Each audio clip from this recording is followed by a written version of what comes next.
ಬಡವರ ಬಂಧು ಎನಿಸಿಕೊಂಡ ಧೀಮಂತ ನಾಯಕ ಎಸ್ ಬಂಗಾರಪ್ಪ. ಕರ್ನಾಟಕದ ರಾಜಕೀಯದಲ್ಲಿ ಸದಾ ಸ್ಮರಿಸುವ ಹೆಸರು ಬಂಗಾರಪ್ಪ.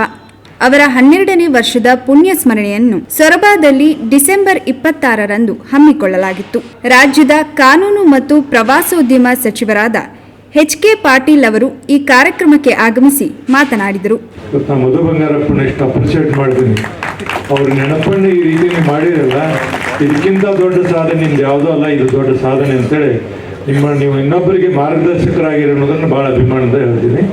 ತಂದೆಯನ್ನು ನೆನೆಸ್ಕೊಂಡು ತಂದೆ ತಾಯಿಯ ಬಗ್ಗೆ ಇಷ್ಟೊಂದು ಅಪಾರವಾದಂಥ ಕಾಳಜಿನ ಇಟ್ಟುಕೊಂಡು ಇಂಥ ಒಂದು ಭವನವನ್ನು ನಿರ್ಮಾಣ ಮಾಡಿರಿ, ಇಂಥ ವೇದಿಕೆ ನಿರ್ಮಾಣ ಮಾಡಿರಿ, ಸಾರ್ವಜನಿಕರಿಗೆ ಇಟ್ಟಿರಿ. ಅದಕ್ಕೆ ಯಾರೇ ಇರಲಿ, ಇವತ್ತು ಯಾರೇ ಇದ್ದರೂ ಸಹಿತ ತಂದೆ ತಾಯಿಗಳು ನಮಗೆ ಜನ್ಮ ಕೊಟ್ಟಾರಲ್ಲ, ಅದೇ ಭಾಳ ದೊಡ್ಡದಾದಂಥ ಜನ್ಮ ಕೊಟ್ಟಂಥ ತಂದೆ ತಾಯಿಗಳನ್ನು ನಾವು ಮರೀದಿದ್ರೆ ಇವತ್ತು ನೋಡಿ ನಮ್ಮ ಎದುರಿಗಿಲ್ಲ ಬಂಗಾರಪ್ಪನವರು. ಬಟ್ ಇವರೆಲ್ಲ ನಾವು ನೋಡ್ತಾರೆ ಬಂಗಾರಪ್ಪನ ಕಡೆ ಅದಾರ ಅನ್ನೋದಂಥ ಭಾವನೆ ಬರಬೇಕಾದ್ರೆ ಮಧು ಬಂಗಾರಪ್ಪ ಕಾರಣ ಅಂತ ಹೇಳಿ ಸಾಮಾನ್ಯವಾಗಿ ಮಾಡಿದ್ರೆ ಏನು ಅನಿಸ್ತಿದ್ದಿಲ್ಲ. ಹೀಗಾಗಿ ಮಕ್ಕಳು ಇವತ್ತು ಯಾರೇ ಇರಲಿ ತಂದೆ ತಾಯಿಗಳನ್ನು ಸದಾ ನೆನೆಸಬೇಕಾದಂಥ ಕರ್ತವ್ಯ, ಜವಾಬ್ದಾರಿ, ಜನ್ಮ ಕೊಟ್ಟಂಥ ತಂದೆ ತಾಯಿಗಳ ಋಣವನ್ನು ಇವತ್ತಿನ ದಿನಮಾನದಲ್ಲಿ ತೀರಿಸೋದು ಭಾಳ ಕಷ್ಟ. ತಂದೆ ತಾಯಿ ಋಣವನ್ನು ತೀರಿಸೋದು, ಅದರಲ್ಲಿ ತಾಯಿ ಋಣವನ್ನು ಇನ್ನೂ ತೀರ್ಸೋಕ್ಕೆ ಸಾಧ್ಯ ಇಲ್ಲ. ಅಂಥ ಕೆಲಸವನ್ನು ಇವತ್ತು ಮದುವೆ ಮಾಡಿದ್ದಾರೆ.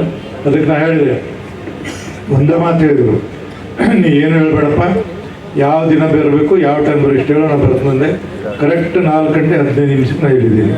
ಅಂದ್ರೆ ಇವತ್ತು ನಾವು ಬಂಗಾರಪ್ಪ ನಮ್ಮ ಎದುರಿಗಿದ ಅಷ್ಟೊಂದು ಗೌರವ ಬೆಲೆಯನ್ನು ಕೊಡೋದು ಉದ್ದೇಶ ಅಂದರೆ ನಮ್ಮ ಜೀವನದಲ್ಲಿ ನಮಗೊಂದು ದಾರಿ ತೋರಿಸಿದಂಥ ಕೆಲವು ವ್ಯಕ್ತಿಗಳಲ್ಲಿ ಅವರು ಒಬ್ಬರು ಅನ್ನೋದಕ್ಕೆ ನಾನು ಅಭಿಮಾನದಿಂದ ಇರ್ಬೋದು. ಅದು ಋಣ ಅಂತ. ಈ ಹಿನ್ನೆಲೆಯಲ್ಲಿ ತಂದೆಗೆ ತಕ್ಕಂಥ ಮಗ ಇವತ್ತಿಷ್ಟೆಲ್ಲ ಮಾಡಿ ಜನ್ಮ ಕೊಟ್ಟಂಥ ತಂದೆಗೆ ಅತ್ಯಂತ ಶ್ರೇಷ್ಠವಾದಂಥ ಗೌರವವನ್ನು ಕೊಡುವಂಥ ಕೆಲಸವನ್ನು ಮಧು ಮಾಡಿದ್ದಾರೆ. ಅದಕ್ಕೆ ಮಧುವರಿಗೆ ಎಷ್ಟು ಕೃತಜ್ಞ ಹೇಳಿದ್ರು ಕಡಿಮೆ. ಇಂಥ ಒಂದು ಕಾರ್ಯಕ್ರಮ ಭಾಗವಹಿಸಿ ಒಂದು ಭಾಳ ಪವಿತ್ರವಾದಂಥ ಕಾರ್ಯಕ್ರಮ ನಾನು ಭಾವಿಸಿದ್ದೀನಿ.